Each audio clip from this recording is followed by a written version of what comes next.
noneho rero ikintu cy'ingenzi nakubwira, urugero urabona akandi kantu k'ubwenge nshaka kukwigisha uyu munsi, urabona izi tabs ziri aha ngaha uri kuzireba ukuntu zingana, 1 2 3 4 5, urabona ni nyinshi. Kwiri gufata umwanya wo kwiri gusikoroninga ufata mouse yawe ugenda ujya muri izi uri kureba Icyongereza uvuga ngo iyanjye ndayikoraho iya mbere ya kabiri niyihe cyangwa se ya gatatu.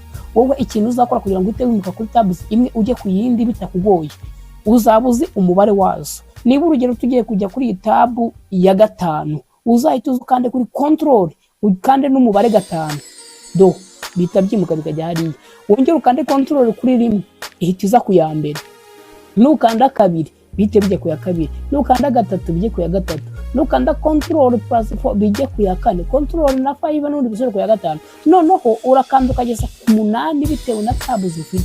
Urugero iyo washyizemo tabs nyinshi cyane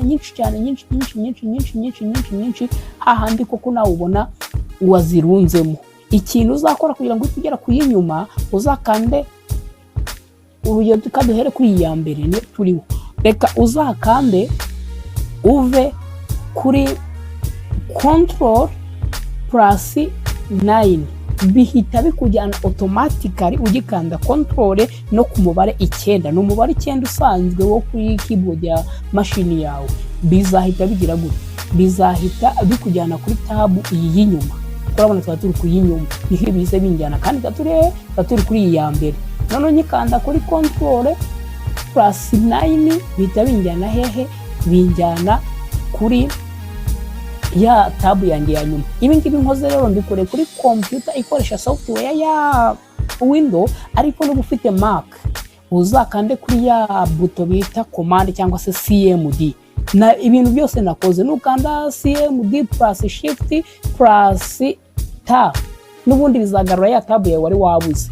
Niba wari ugize ikibazo wenda ngo si ibintu bikora no kuri Mac, yes birakora no kuri Mac birakora, uzakora ibi bintu mubwiye n'ubundi ahari control uhasimbuze CMD cyangwa se command button, ibyo bintu bizahita bikora bite bihura neza.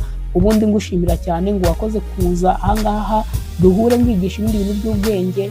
Ubutaha rero ndikubategura video ndende izakwigisha uburyo uzagikoresha internet yawe neza kandi kubyara umusaruro, ukajya usevinga umwanya wawe watakazaga mu cyumweru ugasanga atakaje umwanya muremure. Ariko iki nta kindi kintu ndi kumukora muri minsi ndikutegura video izakwigisha ukuntu uzagikora vuba ibintu byawe ukabyihutamo. Ngaho rero duhure mu yindi video y'ubutaha, ndagukora cyane.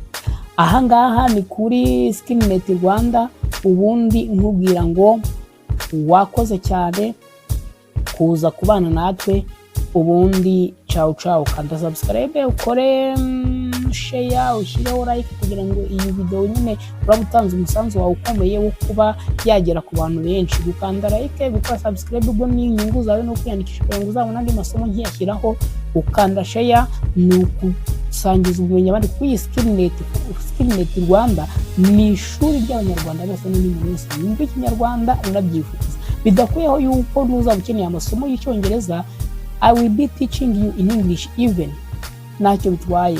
I can be teaching you in that language in order to reach outside the Rwanda audience. Yes, ndabakunda cyane. Ciao.